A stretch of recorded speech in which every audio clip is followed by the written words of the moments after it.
So Jammu ಕಾಶ್ಮೀರದ ವಿಚಾರದಲ್ಲಿ ನೆಹರು ಕೈಗೊಂಡಂತಹ ಕ್ರಮಗಳು ಜಮ್ಮು ಮತ್ತು ಕಾಶ್ಮೀರದ್ದು ಒಂದು ದೊಡ್ಡ ಸಮಸ್ಯೆಯಾಗಿ ಕಾಡ್ತಾ ಇತ್ತು.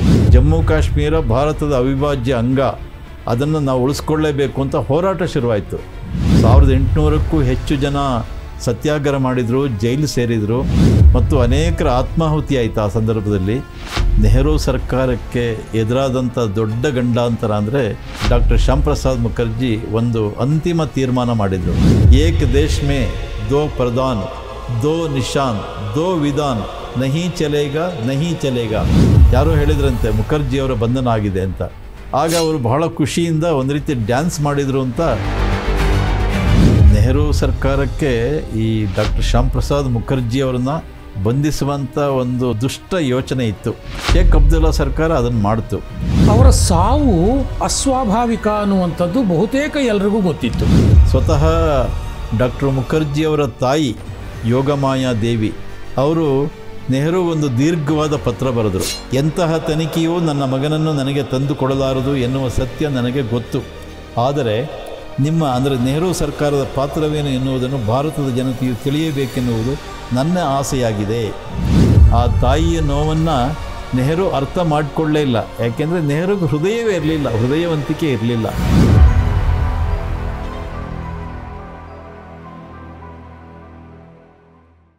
ಅವರು ಇಡೀ ವಿಶ್ವದಲ್ಲೇ ಹಲವಾರು ದೇಶಗಳಿಗೆ ಸುತ್ತಕೊಂಡು ಬಂದರು. ಆದರೆ ಅವರ ಮನಸ್ಸಲ್ಲಿ ಬಹುಶಃ ಇನ್ನೊಂದು ದೊಡ್ಡ ಕೊರಗು ಆ ಸಂದರ್ಭದಲ್ಲಿ ಇದ್ದದ್ದು ಅಂತಂದರೆ ಜಮ್ಮು ಕಾಶ್ಮೀರದ ವಿಚಾರದಲ್ಲಿ. ಸೊ ಜಮ್ಮು ಕಾಶ್ಮೀರದ ವಿಚಾರದಲ್ಲಿ ನೆಹರು ಕೈಗೊಂಡಂತಹ ಕ್ರಮಗಳು, ನೆಹರುಗೆ ಇದ್ದಂತಹ ಒಂದು ಆ ಮನಸ್ಥಿತಿ, ಈ ಎಲ್ಲವೂ ಸಹ ಭಾರತದ ಸಮಗ್ರತೆಗೆ, ಏಕತೆಗೆ ಧಕ್ಕೆ ತರುವಂಥದ್ದು ಅನ್ನುವಂಥದ್ದು ಶ್ಯಾಮ್ ಪ್ರಸಾದ್ ಮುಖರ್ಜಿಯವರು ಆಗ ಹೇಳ್ತಾ ಬಂದದ್ದು. ಸೊ ಜಮ್ಮು ಕಾಶ್ಮೀರದ ವಿಚಾರದಲ್ಲಿ ಶ್ಯಾಮ್ ಪ್ರಸಾದ್ ಮುಖರ್ಜಿಯವರ ಹೋರಾಟ ಹೇಗಿತ್ತು? ಭಾರತಕ್ಕೆ ಸ್ವಾತಂತ್ರ್ಯ ಬಂದ ನಂತರ ನೆಹರು ಸರ್ಕಾರಕ್ಕೆ ಎದುರಾದಂಥ ದೊಡ್ಡ ಗಂಡಾಂತರ ಅಂದರೆ ಇಲ್ಲಿ ಅನೇಕ ಸಂಸ್ಥಾನಗಳಿತ್ತು. ಆ ಸಂಸ್ಥಾನಗಳ ದೊರೆಗಳಿದ್ದರು. ಅವರೆಲ್ಲ ನಮ್ಮದು ಸ್ವತಂತ್ರವಾದ ಸಂಸ್ಥಾನ, ಭಾರತಕ್ಕೂ ನಮಗೂ ಸಂಬಂಧ ಇಲ್ಲ ಅನ್ನುವಂಥ ಮನಸ್ಥಿತಿಯಲ್ಲೇ ಇದ್ದರು. ಆದರೆ ಆಗ ಗೃಹ ಸಚಿವರಾಗಿದ್ದಂಥ ಸರ್ದಾರ್ ಪಟೇಲ್ ಅವರ ಒಂದು ಪ್ರಯತ್ನದಿಂದ ಹೆಚ್ಚು ಕಡಿಮೆ ಎಲ್ಲ ಸಂಸ್ಥಾನಗಳನ್ನು ಭಾರತದೊಳಗೆ ವಿಲೀನ ಮಾಡೋದಕ್ಕೆ ಸಾಧ್ಯವಾಯಿತು. ಆದರೆ ಹೈದರಾಬಾದಿನ ನಿಜಾಮ ಮತ್ತು ಕಾಶ್ಮೀರದಲ್ಲಿದ್ದಂಥ ಒಂದು ದೊರೆ ಸರ್ಕಾರ ಅದು ಒಪ್ಪಂದಕ್ಕೆ ಒಪ್ಪಲಿಲ್ಲ, ಈ ಥರದ ವಿಲೀನಗೊಳಿಸಬೇಕು ಅಂತ. ಹೈದರಾಬಾದಿನ ನಿಜಾಮನನ್ನು ಬಗ್ಗಿಸಬೇಕು ಅಂತ ನೆಹರು ಹತ್ರ ಮಾತಾಡಿದ್ದು ಕೂಡ ಡಾಕ್ಟರ್ ಶ್ಯಾಮ್ ಪ್ರಸಾದ್ ಮುಖರ್ಜಿನೇ. ಮತ್ತು ಅಲ್ಲಿನ ಆ ಒಂದು ಹೈದರಾಬಾದ್ ನಿಜಾಮ ಸಂಸ್ಥಾನವನ್ನು ವಿಲೀನ ಮಾಡೋದಕ್ಕೆ ನೀವು ಸರ್ದಾರ್ ಪಟೇಲ್ರನ್ನ ಕಳಿಸಿ, ಅವರೇ ಸಮರ್ಥ ವ್ಯಕ್ತಿ ಅಂತ ಸೂಚನೆ ಮಾಡಿದ್ದು ಕೂಡ ಡಾಕ್ಟರ್ ಶ್ಯಾಮ್ ಪ್ರಸಾದ್ ಮುಖರ್ಜಿ. ಸೊ ಮುಖರ್ಜಿಯವರು ಹೇಳಿದ್ರಿಂದ ನೆಹರು ಸರ್ದಾರ್ ಪಟೇಲ್ರನ್ನ ಅದಕ್ಕೆ ನಿಯುಕ್ತಿ ಮಾಡಿದರು. ಪಟೇಲರು ಡೈರೆಕ್ಟ್ ಪೊಲೀಸ್ ಆ್ಯಕ್ಷನ್ ತಗೊಂಡು ಅಲ್ಲಿ ಮಿಲಿಟ್ರಿ ಕಾರ್ಯಾಚರಣೆ ನಡೆಸಿ ಹೈದರಾಬಾದಿನ ನಿಜಾಮನ ಸೊಕ್ಕನ್ನು ಅಡಗಿಸಿದರು. ಹೈದರಾಬಾದ್ ಸಂಸ್ಥಾನ ಭಾರತದೊಳಗೆ ವಿಲೀನ ಆಯಿತು. ಆದರೆ ಜಮ್ಮು ಮತ್ತು ಕಾಶ್ಮೀರದ್ದು ಒಂದು ದೊಡ್ಡ ಸಮಸ್ಯೆಯಾಗಿ ಕಾಡ್ತಾ ಇತ್ತು. ಅದೊಂದು ದೊಡ್ಡ ತಲೆನೋವಾಗಿತ್ತು. ಅದಕ್ಕೆ ಕಾರಣ ಏನು ಅಂದರೆ ಜಮ್ಮು ಮತ್ತು ಕಾಶ್ಮೀರಕ್ಕೆ ಆರ್ಟಿಕಲ್ 370 ಅದರ ಪ್ರಕಾರ ಅಲ್ಲಿ ಅದೇ ಒಂದು ಬೇರೆ ಸಂಸ್ಥಾನ, ಅದಕ್ಕೆ ಬೇರೆಯೇ ಪ್ರಧಾನಿ, ಅದಕ್ಕೆ ಬೇರೆಯೇ ಒಂದು ರಾಜ್ಯಾಂಗ, ಅಲ್ಲಿಗೆ ಬೇರೆಯೇ ಒಂದು ಧ್ವಜ, ಈ ರೀತಿಯೆಲ್ಲ ಮಾಡಿಬಿಟ್ಟಿದ್ರು. ಈ ಸಮಸ್ಯೆ ಬಗೆಹರಿಬೇಕಾಗಿತ್ತು. ಅದಕ್ಕೋಸ್ಕರ ಸಾಕಷ್ಟು ಮಾತುಕತೆ, ಚರ್ಚೆ ಎಲ್ಲವುದೂ ನೆಹರು ಜೊತೆಗೆ ಆಯಿತು. ಆದರೆ ನೆಹರು ಏನು ಮಾಡಿದ್ರು ಅದನ್ನು ಒಪ್ತಾ ಇರಲಿಲ್ಲ. ಆಗ ಜಮ್ಮು ಕಾಶ್ಮೀರದ ಮುಖ್ಯಮಂತ್ರಿ, ಅವನು ಪ್ರಧಾನಮಂತ್ರಿ ಅಂತ ಕರ್ಕೊಳ್ತಾ ಇದ್ದ ಶೇಖ್ ಅಬ್ದುಲ್ಲಾ ಅಲ್ಲಿನ ಮುಖ್ಯಮಂತ್ರಿಯಾಗಿದ್ದರು. ಮತ್ತು ಅಲ್ಲಿಗೆ ಯಾರೂ ಹೋಗುವಾಗಿರಲಿಲ್ಲ. ಭಾರತದಿಂದ ಹೋಗಬೇಕಾದ್ರೆ ಅಲ್ಲಿಗೆ ಪರ್ಮಿಷನ್ ಬೇಕಾಗಿತ್ತು, ಹಾಗೆ ನೇರವಾಗಿ ಹೋಗುವಾಗಿರಲಿಲ್ಲ. ಇದನ್ನು ಪ್ರತಿಭಟನೆ ಮಾಡಿದರು. ಅಲ್ಲಿ ಒಂದು ಪ್ರಜಾ ಪರಿಷತ್ ಅಂತ ಪಂಡಿತ್ ಪ್ರೇಮನಾಥ ಡೋಗ್ರಾ ಅವರು ಶುರು ಮಾಡಿದರು. ಆ ನಂತರ ಅದನ್ನು ಜನಸಂಘದಲ್ಲಿ ವಿಲೀನ ಮಾಡಿದರು ಅವರು. ಆ ಪ್ರಜಾ ಪರಿಷತ್ತು ಜಮ್ಮು ಕಾಶ್ಮೀರ ಭಾರತದ ಅವಿಭಾಜ್ಯ ಅಂಗ ಆಗಬೇಕು ಅಂತ ಬಹಳ ದೊಡ್ಡ ಹೋರಾಟ ಮಾಡಿತು. 1800ಕ್ಕೂ ಹೆಚ್ಚು ಜನ ಸತ್ಯಾಗ್ರಹ ಮಾಡಿದರು, ಜೈಲು ಸೇರಿದರು ಮತ್ತು ಅನೇಕರ ಆತ್ಮಾಹುತಿ ಆಯಿತು. ಆ ಸಂದರ್ಭದಲ್ಲಿ ಅನೇಕರ ಒಂದು ಆತ್ಮಾಹುತಿ ಆದಂಥ ಸಂದರ್ಭದಲ್ಲಿ ಅವರ ಒಂದು ಚಿತಾಭಸ್ಮವನ್ನು ದೆಹಲಿಗೂ ಕೂಡ ತಂದರು, ಅದರ ಮೆರವಣಿಗೆ ಮಾಡಿದರು. ಹೀಗಾಗಿ ಎಲ್ಲ ಕಡೆ ಪ್ರತಿಭಟನೆ ಜೋರಾಯಿತು. ಜಮ್ಮು ಕಾಶ್ಮೀರ ಭಾರತದ ಅವಿಭಾಜ್ಯ ಅಂಗ, ಅದನ್ನು ನಾವು ಉಳಿಸ್ಕೊಳ್ಳೇಬೇಕು ಅಂತ ಹೋರಾಟ ಶುರುವಾಯಿತು. ದೆಹಲಿ ಮಾತ್ರ ಅಲ್ಲ, ಮಧ್ಯಪ್ರದೇಶ, ಉತ್ತರ ಪ್ರದೇಶ, ಇನ್ನೂ ಬೇರೆ ಬೇರೆ ಕಡೆಗಳಲ್ಲೆಲ್ಲ ಶುರುವಾಯಿತು. ಕಲ್ಕತ್ತಾದಲ್ಲಿ ಕೂಡ ಅದರ ಪ್ರತಿಭಟನೆ ನಡೀತು. ಇಲ್ಲೂ ಕೂಡ ಅನೇಕರು ಮೆರವಣಿಗೆ ಮಾಡಿದರು, ಪ್ರತಿಭಟನೆ ಮಾಡಿ 1500ಕ್ಕೂ ಹೆಚ್ಚು ಜನ ಜೈಲು ಸೇರಿದರು. ಸ್ವತಃ ಡಾಕ್ಟರ್ ಶ್ಯಾಮ್ ಪ್ರಸಾದ್ ಮುಖರ್ಜಿಯವರು ಕೂಡ ಬಂಧನಕ್ಕೊಳಗಾದರು. ಆನಂತರ ಜಾಮೀನಿನ ಮೇಲೆ ಹೊರಗೆ ಬಂದರು. ಆದರೆ ಚಳುವಳಿ ನಿಲ್ಲಲಿಲ್ಲ, ಸಮಸ್ಯೆ ಕೂಡ ಪರಿಹಾರ ಆಗಲಿಲ್ಲ. ಜಮ್ಮು ಕಾಶ್ಮೀರ ಸ್ವತಂತ್ರವಾಗಿತ್ತು, ಭಾರತಕ್ಕದಕ್ಕೂ ಸಂಬಂಧನೇ ಇಲ್ಲ ಅನ್ನೋ ಸ್ಥಿತಿ ಇತ್ತು. ಇದನ್ನು ಹೇಗಾದರೂ ಮಾಡಿ ಪರಿಹರಿಸಬೇಕು ಅಂತ ಹೇಳಿ ಕೊನೆಗೆ ಡಾಕ್ಟರ್ ಶ್ಯಾಮ್ ಪ್ರಸಾದ್ ಮುಖರ್ಜಿ ಒಂದು ಅಂತಿಮ ತೀರ್ಮಾನ ಮಾಡಿದರು. ಏನು ಅಂದರೆ, ನಾನೇ ಸ್ವತಃ ಅಲ್ಲಿಗೆ ಹೋಗ್ತೀನಿ, ಪರ್ಮಿಷನ್ ಇಲ್ಲದೇ ಇದ್ದರೂ ಪರವಾಗಿಲ್ಲ, ಹೋಗಿ ಹೋರಾಟ ಮಾಡ್ತೀನಿ ಅಂಥೇಳಿ ಅವರು ಆಗ ಹೊರಟರು. ಆಗ ಅವ್ರ ಜೊತೆಗಿದ್ದವರು ಅಂದರೆ ಅಟಲ್ ಬಿಹಾರಿ ವಾಜಪೇಯಿ, ಟೇಕ್ ಚಂದ್, ಇನ್ನೊಬ್ಬರು ವೈದ್ಯ ಗುರುದತ್, ಹೀಗೆ ಒಂದು 3-4 ಜನ ಮಾತ್ರ ಅವ್ರ ಜೊತೆಗೆ ಹೋದರು. ಅವರು ದೆಹಲಿಯಿಂದ ರೈಲು ಹತ್ತಿದ್ರು. ರೈಲು ಹತ್ತಿ ಎಲ್ಲ ಕಡೆಗೂ ಓಡಾಡಿದರು. ಅಲ್ಲಿಂದ ಅಂಬಾಲಾ, ಹರಿಯಾಣ, ಹೀಗೆ ಅಮೃತ್ಸರ, ಬೇರೆ ಬೇರೆ ಕಡೆ ಉದ್ದಕ್ಕೆ ಬರ್ತಾಯಿತ್ತು ಕಾಶ್ಮೀರಕ್ಕೆ ಹೋಗಬೇಕಾದ್ರೆ. ಎಲ್ಲ ಕಡೆ ಲಕ್ಷ ಲಕ್ಷ ಜನ ಸೇರಿದರು, ಹೋರಾಟ ಮಾಡಿದರು. ಆಗೊಂದು ಪ್ರಸಿದ್ಧವಾದ ಘೋಷಣೆ ಇತ್ತು, ಏಕ್ ದೇಶ್ ಮೇ ದೋ ಪ್ರಧಾನ್, ದೋ ನಿಶಾನ್, ದೋ ವಿಧಾನ್, ನಹಿ ಚಲೇಗಾ ನಹಿ ಚಲೇಗಾ. ಒಂದು ದೇಶದಲ್ಲಿ 2 ಪ್ರಧಾನಿ, 2 ರಾಜ್ಯಾಂಗಗಳು, 2 ಸಂವಿಧಾನ ಮತ್ತು 2 ರಾಷ್ಟ್ರ ಧ್ವಜಗಳು, ಇದು ನಡೆಯೋಕ್ಕೆ ಬಿಡೋದಿಲ್ಲ ನಾವು ಅನ್ನುವಂಥದ್ದು ಒಂದು ಪ್ರಸಿದ್ಧವಾದ ಘೋಷಣೆ ಆಗ. ಸೊ ಈ ಘೋಷಣೆ ಅಡಿ ಅನೇಕ ಕಡೆ ಸಭೆಗಳಾಯಿತು, ಮೆರವಣಿಗೆ ಆಯಿತು. ಕೊನೆಗೆ ಶ್ಯಾಮ್ ಪ್ರಸಾದ್ ಮುಖರ್ಜಿಯವರು ಇದೆಲ್ಲ ಮುಗಿಸ್ಕೊಂಡು ಜಮ್ಮು ಕಾಶ್ಮೀರದ ಬಾರ್ಡರ್ ರಾವಿ ನದಿ, ಆ ರಾವಿ ನದಿ ಅರ್ಧ ಪಂಜಾಬ್ನಲ್ಲಿದೆ, ಇನ್ನು ಅರ್ಧ ಜಮ್ಮು ಕಾಶ್ಮೀರಕ್ಕೆ ಸೇರುತ್ತೆ. ಅರ್ಧ ನದಿಯವರೆಗೆ ದಾಟಕ್ಕೆ ಬಿಟ್ಟರು ಸೇತುವೆ ಮೇಲೆ, ಯಾಕೆಂದರೆ ಇಲ್ಲಿ ನಮ್ಮದೇ ಸರ್ಕಾರ ಇತ್ತು. ಆದರೆ ಅರ್ಧ ನದಿ ಆದಮೇಲೆ, ಅರ್ಧ ಸೇತುವೆ ಆದಮೇಲೆ ಕಾಶ್ಮೀರದ ಸರ್ಕಾರ, ಶೇಖ್ ಅಬ್ದುಲ್ಲಾ ಸರ್ಕಾರ ಅವರನ್ನು ಬಂಧನಕ್ಕೆ ಒಳಪಡಿಸಿತು. ಶೇಖ್ ಅಬ್ದುಲ್ಲಾ ಅಂದರೆ ಫಾರೂಕ್ ಅಬ್ದುಲ್ಲಾರ ತಂದೆ, ಫಾರೂಕ್ ಅಬ್ದುಲ್ಲಾ ಅವರು ತಂದೆ. ಆ ಶೇಖ್ ಅಬ್ದುಲ್ಲಾ ಸರ್ಕಾರ ಬಂಧನಕ್ಕೆ ಒಳಮಾಡ್ತು. ಬಂಧಿಸಿ ಟೇಕ್ ಚಂದ್ ಮತ್ತು ಶ್ಯಾಮ್ ಪ್ರಸಾದ್ ಮುಖರ್ಜಿ ಇವರಿಬ್ಬರನ್ನು ಬಂಧಿಸಿ, ಶ್ಯಾಮ್ ಪ್ರಸಾದ್ ಮುಖರ್ಜಿ ಅವರನ್ನು ಶ್ರೀನಗರದಲ್ಲಿ ನಿಶಾತ್ ಪಾಗ್ ಅಂತ ಒಂದು ಎತ್ತರದ ಗುಡ್ಡದ ಮೇಲಿರುವಂಥ ಒಂದು ಜಾಗ, ಅಲ್ಲಿ ಅವರನ್ನು ಬಂಧಿಸಿ ಒಂದು ಗೃಹ ಬಂಧನದಲ್ಲಿ ಇಟ್ಟರು. ಒಂದು ರೀತಿ ಜೈಲದು, ಯಾರ್ದು ಜನಸಂಪರ್ಕವೇ ಇಲ್ಲ. ಇವರು ಬಂಧನಕ್ಕೊಳಗಾಗಿದ್ದು ಕೂಡ ವಿಷಯ ತಿಳಿದಿದ್ದು ಬಹಳ ತಡವಾಗಿ. ಆ ವಿಷಯ ತಿಳಿದ ಮೇಲೆ ಹೋರಾಟ ಶುರುವಾಯಿತು. ಮುಖರ್ಜಿ ಅವ್ರನ್ನ ಬಿಡುಗಡೆ ಮಾಡಬೇಕು ಅಂಥೇಳಿ ನೆಹರು ಮೇಲೆ ಒತ್ತಡವನ್ನು ತಂದರು ಬೇರೆ ಬೇರೆಯವರು. ಆದರೆ ನೆಹರು ನಿರ್ಲಕ್ಷ್ಯ ವಹಿಸಿದ್ರು. ಅವರಿಗೆ ಈ ಮುಖರ್ಜಿ ಬಂಧನಕ್ಕೊಳಗಾಗೋದು ಬೇಕಾಗಿತ್ತು ಅಂತ ಕಾಣುತ್ತೆ.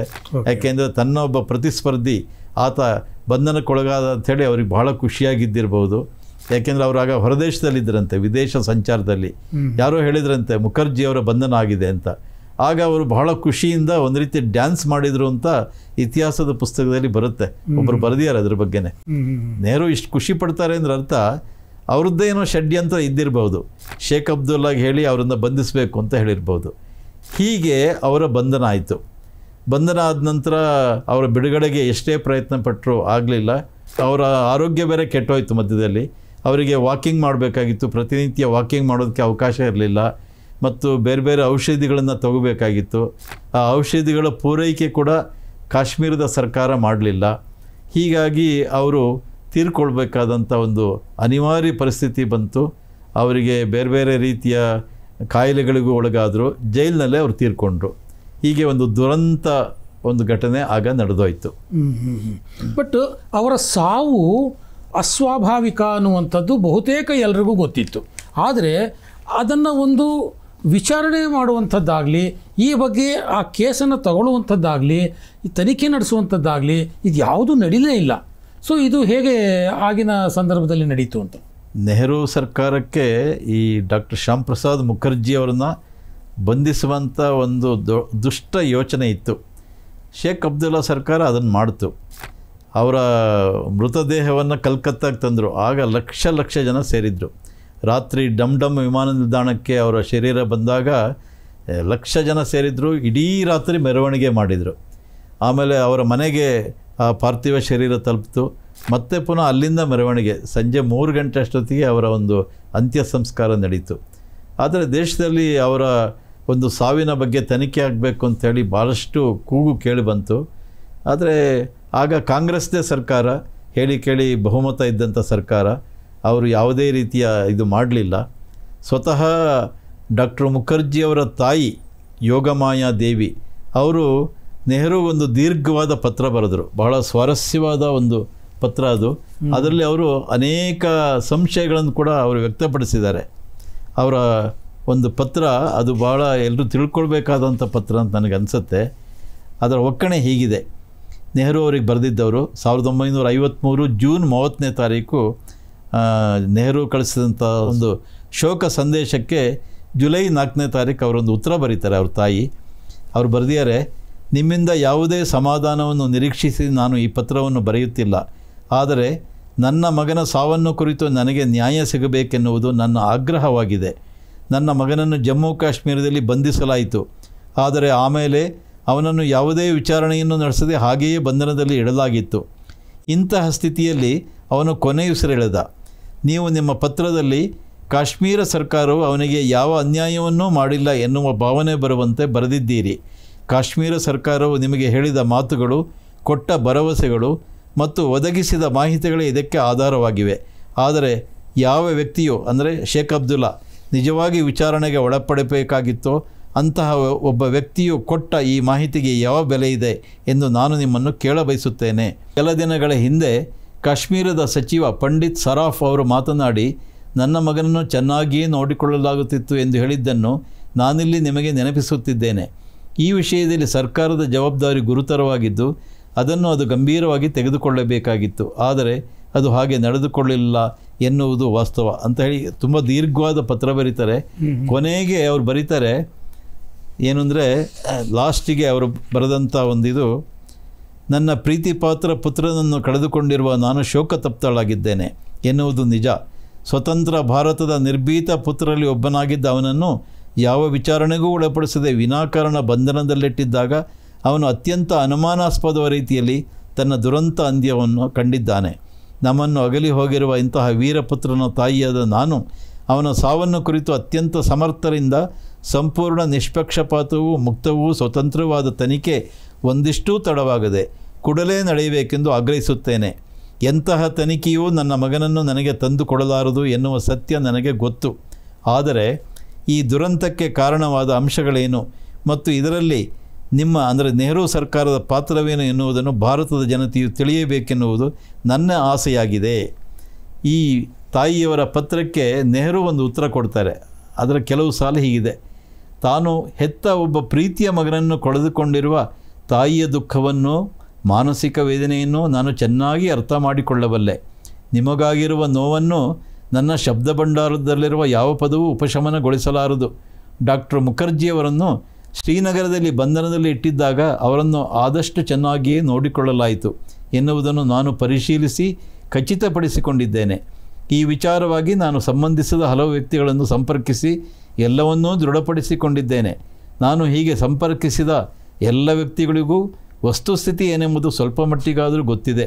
ಇವರೆಲ್ಲರಿಂದಲೂ ಮಾಹಿತಿಯನ್ನು ಕಲೆ ಹಾಕಿದ ಮೇಲೆ ನನಗೆ ಒಂದು ಸಂಗತಿಯಂತೂ ಸ್ಪಷ್ಟವಾಗಿದ್ದು, ನಾನು ಅತ್ಯಂತ ಪ್ರಾಮಾಣಿಕವಾಗಿ ಒಂದು ಮಾತನ್ನು ನಿಮಗೆ ಹೇಳಬೇಕಾಗಿದೆ. ಅದೇನೆಂದರೆ, ಮುಖರ್ಜಿಯವರ ಸಾವಿನ ಹಿಂದೆ ಯಾವ ನಿಗೂಢವಾದ ಅಂಶಗಳೂ ಇಲ್ಲ. ಅವರು ಬದುಕಿದ್ದಾಗ ಅವರನ್ನು ಗರಿಷ್ಠ ಮಟ್ಟದ ಜಾಗ್ರತೆಯಿಂದ ನೋಡಿಕೊಳ್ಳಲಾಗಿದೆ ಅನ್ನೋದು ನೆಹರು ಉತ್ತರ.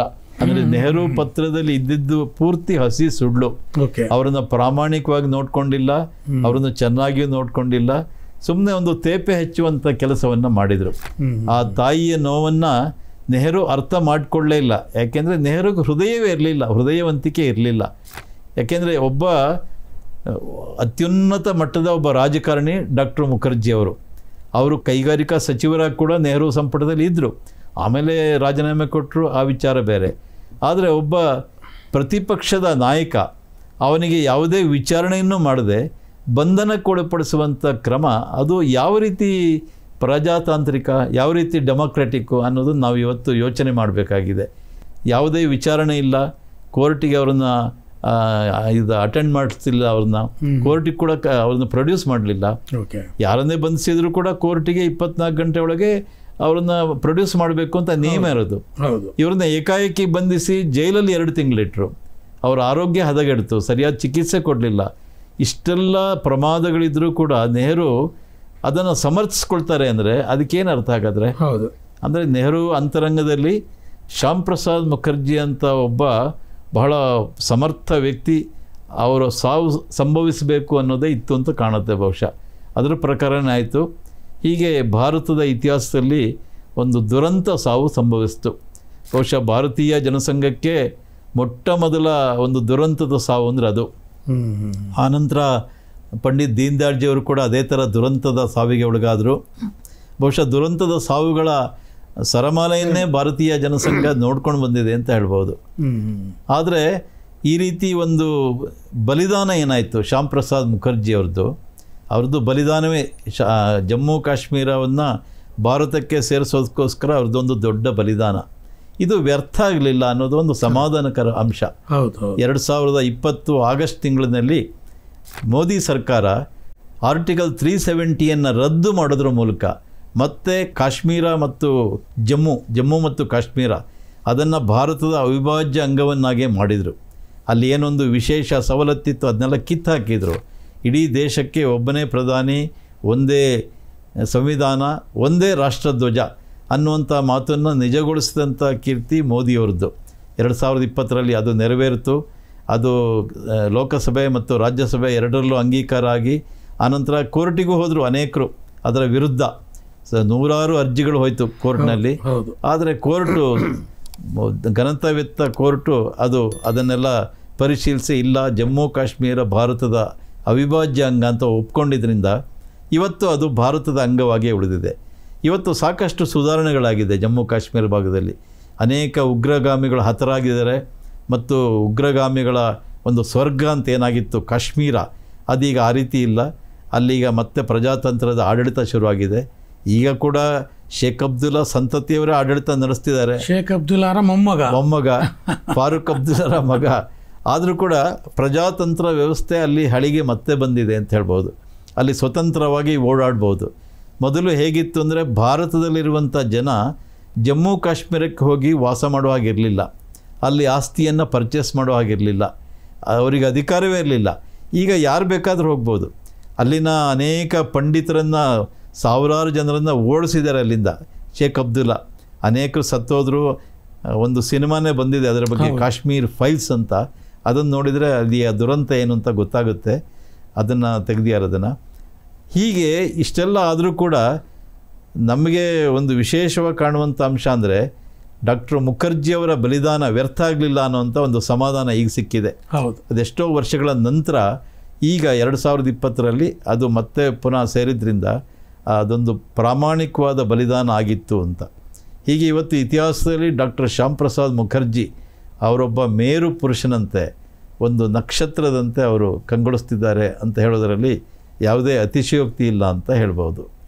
ಖಂಡಿತ ಶ್ಯಾಮ್ ಪ್ರಸಾದ್ ಮುಖರ್ಜಿಯವರ ಬಲಿದಾನ ವ್ಯರ್ಥ ಆಗಲಿಲ್ಲ ಅಂತ ಹೇಳೋದರಲ್ಲಿ ಖಂಡಿತವಾಗಿಯೂ ಅರ್ಥಪೂರ್ಣವಾದಂಥ ಮಾತೇ ಅದು.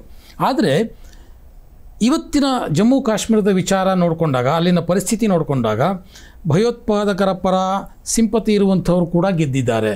ಸೊ ಹಾಗಾಗಿ ಶ್ಯಾಮ್ ಪ್ರಸಾದ್ ಮುಖರ್ಜಿಯವರ ಮೂಲ ಆಶಯ ಏನಿತ್ತು, ಆ ಉದ್ದೇಶ ಏನಿತ್ತು, ಅದರ ಈಡೇರಿಕೆಗಾಗಿ ಶ್ಯಾಮ್ ಪ್ರಸಾದ್ ಮುಖರ್ಜಿಯವರು ಸ್ಥಾಪಿಸಿದಂತಹ ಪಕ್ಷ ಇನ್ನಷ್ಟು ಪರಿಣಾಮಕಾರಿಯಾಗಿ ಇನ್ನಷ್ಟು ಹೋರಾಟಗಳನ್ನು ಮಾಡಬೇಕಾದಂಥ ತುರ್ತು ಇವತ್ತಿಗೂ ಸಹ ಇದೆ ಅನ್ನುವಂಥದ್ದನ್ನು ನಾವು ಒಪ್ಕೊಳ್ಳೇಬೇಕಾಗತ್ತೆ. ಒಟ್ಟಾರೆಯಾಗಿ ಶ್ಯಾಮ್ ಪ್ರಸಾದ್ ಮುಖರ್ಜಿಯವರ ಹಾದಿಯಲ್ಲಿ ಸಾಗೋದಕ್ಕೆ ಒಂದಷ್ಟು ಕಟ್ಟಿಬದ್ಧವಾದ ಮನಸ್ಸುಗಳು ಸಿದ್ಧವಾಗಬೇಕಾಗಿದೆ ಅಂತ ಹೇಳ್ತಾ ಇವತ್ತು ಇಲ್ಲಿಗೆ ಬಂದು ಶ್ಯಾಮ್ ಪ್ರಸಾದ್ ಮುಖರ್ಜಿಯವರ ಒಟ್ಟಾರೆ ಜೀವನ ಪಯಣ ಮತ್ತು ಸಾಧನೆಗಳನ್ನು ನಮ್ಮ ವೀಕ್ಷಕರ ಮುಂದೆ ಇಟ್ಟಿದ್ದಕ್ಕೆ ಧನ್ಯವಾದಗಳು ಸರ್. ನಮಸ್ತೆ. ನಮಸ್ತೆ.